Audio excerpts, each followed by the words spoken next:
नमस्कार। बात भारत और चीन के तनाव की करेंगे।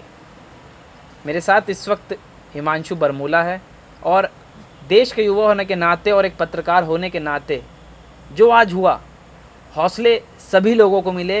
भारत के हर नागरिक को वो हौसले मिले जो काफ़ी दिन से लोग कहीं ना कहीं एक डिप्रेशन या फिर अकेलापन महसूस कर रहे थे। प्रधानमंत्री मोदी आज अपने आवास से निकलते हैं और सुबह जब खबर आती है तो लोग चौंक जाते हैं कि वो लेह में सेना का हौसला बढ़ाने पहुंच चुके हैं। हिमांशु, भारत चीन का तनाव, बॉर्डर का तनाव और प्रधानमंत्री का यूँ पहुंचना कितने हौसले बढ़ा चुका है आज, और चीन को क्या जवाब मिला है, इस पर एक चर्चा।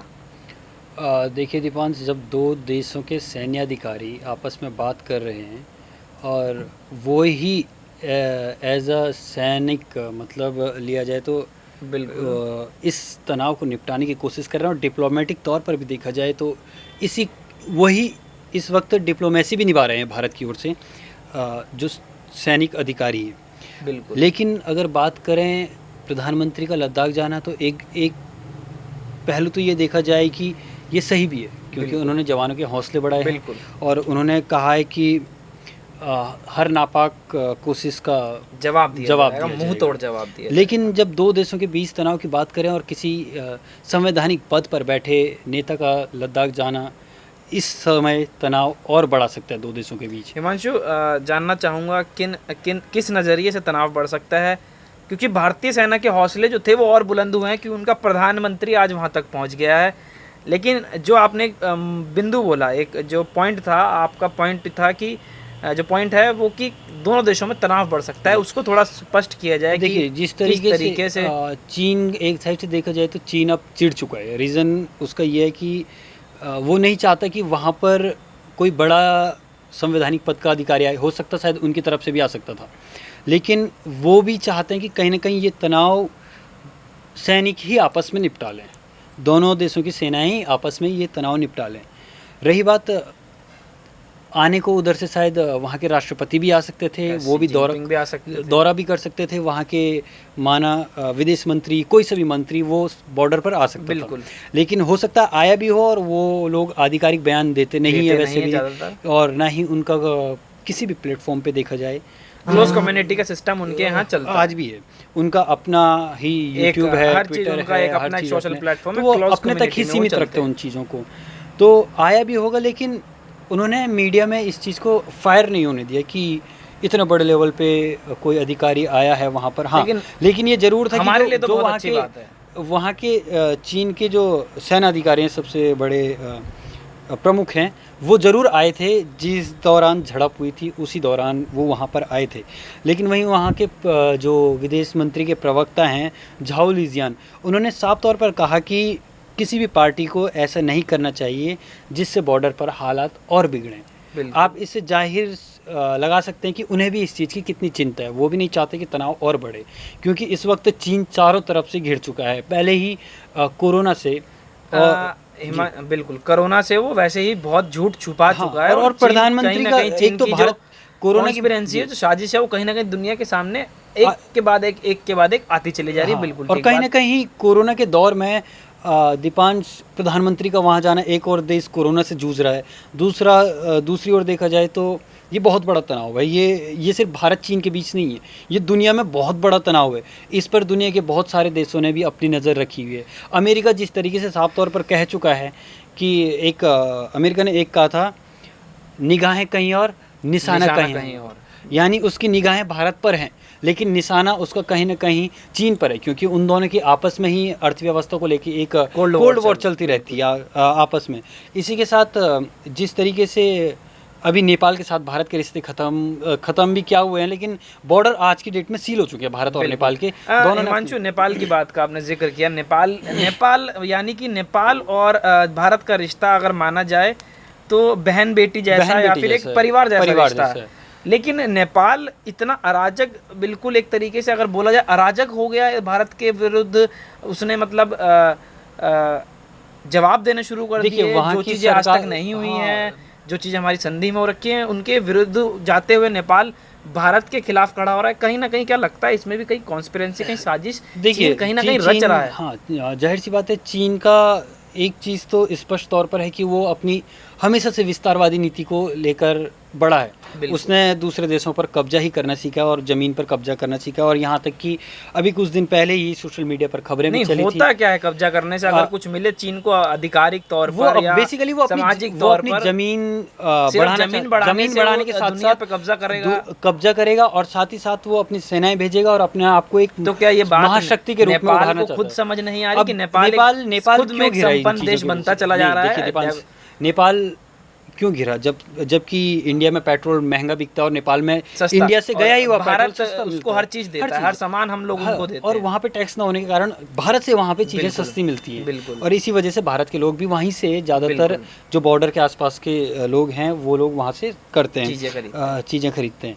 अगर नेपाल की बात करी जाए इस पूरे मुद्दे पर तो देखा जाए कहीं ना कहीं नेपाल का एक गांव नेपाल भारत से बैकफुट पे चला गया कहीं ना कहीं, इसको मान देखिए बैकफुट पे नेपाल नहीं गया, लेकिन वहाँ के जो जा रहा है प्रधानमंत्री हैं ओली, उन्होंने कहीं ना कहीं अपने आप को बैकफुट पे खुद के लिए कर लिया है ना। तो ठीक है, जिस तरीके से देखा जाए किया क्या भ्रष्टाचार में वहाँ की सरकार नाकाम रही, सत्ता चलाने में वहाँ की सरकार नाकाम रही, एक बार सत्ता छिन भी चुकी है प्रचंड की बदौलत।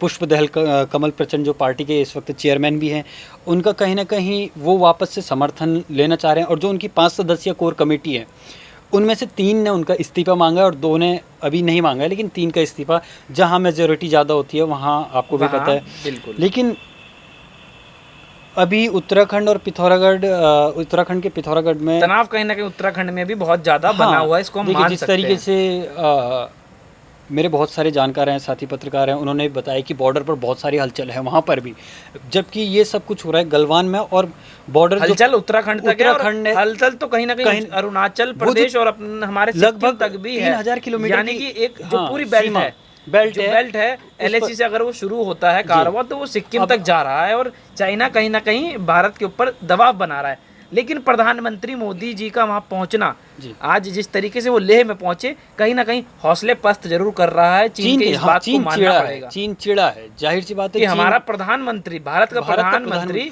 प्रधानमंत्री देखा जाए तो इतना मजबूत प्रधानमंत्री, पहले दुनिया में भारत को कोई इतनी तवज्जो नहीं देता था, लेकिन आज की डेट में हर देश चाहता है कि उसे भारत का साथ रिश्ते बने भारत के साथ। अब जिस तरीके से अभी अमेरिका में राष्ट्रपति चुनाव है, जाहिर सी बात है, और अमेरिका के जो आने वाले डेमोक्रेटिक पार्टी के राष्ट्रपति पद के उम्मीदवार हैं, उन्होंने साफ तौर पर कहा कि अगर मैं जीतता हूँ यहाँ से तो मेरी सबसे पहली प्राथमिकता ये होगी कि मैं भारत के साथ अपने रिश्ते और बेहतर बनाऊं और गहरे बनाऊं। बहुत बढ़िया। ठीक है, इसी तरीके से जब ये तनाव हुआ तो रूस की जो रक्षा मंत्री हैं उन्होंने भारत को पत्र लिखकर भेजा कि हम आपके साथ हैं, बस आप देश को संभालिए और स्थिति को संभालिए, हम आपके साथ। हिमांशु, तस्वीरें तो बता रही हैं, बयां कर रही हैं आज अपने आप में कि हौसले बहुत बुलंद है भारतीय सेना के भी, और साथ ही देखिए ना MN नरवाने साहब मौजूद हैं, आर्मी चीफ, और CDS रावत जी मौजूद हैं,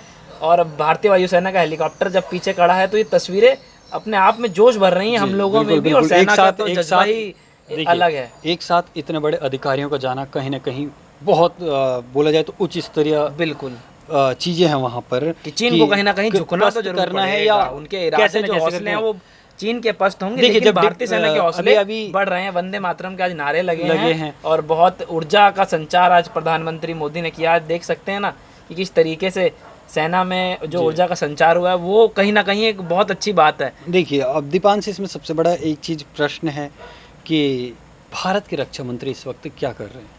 भारत के रक्षा मंत्री कल लद्दाख जाने वाले थे, लेकिन लद्दाख नहीं गए और स्थगित कर दिया। बिल्कुल ठीक है, उनके साथ नरवाणे जाने वाले थे, नरवाणे तो आज भी गए हैं खैर, लेकिन कहीं ना कहीं रक्षा मंत्री का अभी कोई बयान भी नहीं आया इन चीज़ों को लेके। रक्षा मंत्री क्या भूमिका निभा रहे हैं, इस पर भी चीज़ें स्पष्ट नहीं हो पाई हैं, तो ये कहीं ना कहीं एक बहुत बड़ा मुद्दा है। CDS, भारत के CDS जी आज जिनको तीनों सेनाओं का आज मुखिया भी कहा जाता है, अध्यक्ष राष्ट्रपति हैं, लेकिन मुखिया जो है तीनों सेना के वो कहीं ना कहीं CDS हैं, और CDS पूरे तनाव के 18 दिन बाद आज लद्दाख जाते हैं। तो ये कहीं ना कहीं बहुत देरी भी है। देरी वो किस चीज़ का इंतजार कर रहे थे ये लेकिन समझ में नहीं दिल्ली से तो बातचीत कहीं ना कहीं चली रही थी देखो, ना, सेना के साथ एक वो संबंध बनाई हुआ है, आए दिन एक हाई देखो लेवल वो मीटिंग चीज़ हो तो है रही कि वो आंतरिक तौर पर देखा जाए तो सेना कहीं ना कहीं उनके बीच में जो कम्युनिकेशन है वो तो चल ही रहा होगा, लेकिन वहां पहुंचना उनको समय पे बहुत पहुंचना देरी हो चाहिए चुकी था। है। हाँ, ये लेकिन बहुत फिर देरी भी आज जब प्रधानमंत्री खुद पहुंच गए, तो खुद उनके कदम वहां पड़ गए, तो कहीं ना कहीं देर आए हौसले दुरुस्त आए, लेकिन आए। ठीक है। लेकिन बहुत एक ऊर्जा का संचार हम मान सकते हैं, आप ये देख सकते हैं तस्वीरों में, स्क्रीन में, जी। हिमांशु की जिस तरीके से जो हमारे सबसे बड़ी चीज़ है घायल सैनिकों से मिलना, इस तरीके से मिलना, इस और तरीके से एक मिलना, देश का प्रधानमंत्री, यानी कि बहुत ऊंचा पद डाउन टू इनका, अर्थ डाउन टू अर्थ कहा जा सकता है, और कहा भी जाना चाहिए। आप देख सकते हैं ना कि अस्पताल के एक कमरे में किस तरीके से सैनिक बैठे, उनको ध्यान से सुन रहे हैं। देखिए सैनिकों का जज्बा भी आप देख सकते हैं। और प्रधानमंत्री मोदी जिस तरीके से एक स्कूल में होता है कि बच्चों को इस तरीके से पढ़ाया जाता है, तो यानी कि आशीर्वाद बनाए रखा है, हौसले बुलंद कर रहे हैं, और हाथ में माइक पकड़कर सबको संबोधित कर रहे हैं, वहीं पर कुछ चलते फिरते। तो कहीं ना कहीं चीन को जवाब यहीं से मिल रहा है। देखिए इन तस्वीरों में चीन को जवाब मिल रहा है। तस्वीरें जब क्या होता है, ये तस्वीरें जब फैलेगी सोशल मीडिया के जरिए दुनिया के सामने आएगी, तो बहुत सारे देश ऐसे हैं जो भारत को पूरी तरीके से सपोर्ट करेंगे, क्योंकि एक संवैधानिक पद का जाना बहुत अहमियत रखता है अपने आप में। कहीं ना कहीं ये चीज़ें दीपांश रिलेट करती है कि आपका प्रधानमंत्री आपकी जनता के प्रति कितना साथ है, और इस कोरोना काल में जहां पर पड़ोसी देशों में तनाव हो रहा है, बॉर्डर पर कहीं ना कहीं कुछ गलत हरकतें हो रही हैं, और 11,000 फीट की ऊंचाई हम कह सकते हैं हिमांशु, 11,000 फीट की ऊंचाई पर पीएम, और सेना में हौसला दोगुना। आज का जो दिन था, यानी कि जो 3 जुलाई का दिन, अब दीपांश सुनहरे अक्षरों में हम इसको लिख सकते हैं, जी बिल्कुल बिल्कुल। मेरे ख्याल से इससे पहले कभी शायद इंदिरा गांधी जी भी लद्दाख जा चुकी है, यानी कि ये पल भी सुनहरे अक्षरों में लिखा जाएगा। लेकिन अब तनाव मेरे ख्याल से इतना बढ़ चुका है कि वहाँ पे भारत को 4 डिवीज़न और तैनात करनी पड़ी है, और एक डिवीज़न में कम से कम जो आंकड़े हैं, एक डिवीज़न में 15 से 20 हज़ार तक सैनिक होते हैं, और 4 डिवीज़न और अभी तैनात, यानी कि 60 से 80 हज़ार के बीच में सैनिक वहाँ डिप्लॉय कर दिए गए हैं। और अगर मैं आपसे भारतीय वायुसेना का हाल जानना चाहूँ, जो ताज़ा हाल है, देखिए भारतीय वायुसेना कितनी तैयार है, भारतीय वायुसेना के आरकेएस जो भदौरिया हैं चीफ मार्शल, उन्होंने साफ तौर पर वो ऑलरेडी कहा जाए तो दौरा कर चुके हैं लद्दाख का, और वो 1-1.5 हफ्ते पहले कर चुके हैं, जो प्रधानमंत्री जी के जाने से, यानी कि हालातों को वो अपना खाका तैयार कर चुके हैं। वहाँ पे अटैक हेलीकॉप्टर, दुनिया का सबसे बेहतरीन अटैक हेलीकॉप्टर अपाचे वहाँ पे तैनात हैं। भारत के द्वारा बनाए गए ध्रुव वहाँ पर तैनात है। हाल में अब तनाव को देखते हुए रक्षा मंत्री अभी फ्रांस गए थे, फ्रांस से बैलिस्टिक मिसाइलें तैयार हैं वहाँ पर, और राफेल की भी मांग कर चुके हैं कि जुलाई तक हमें स्क्वाड्रन चाहिए, राफेल की कम से कम 4 स्क्वाड्रन चाहिए।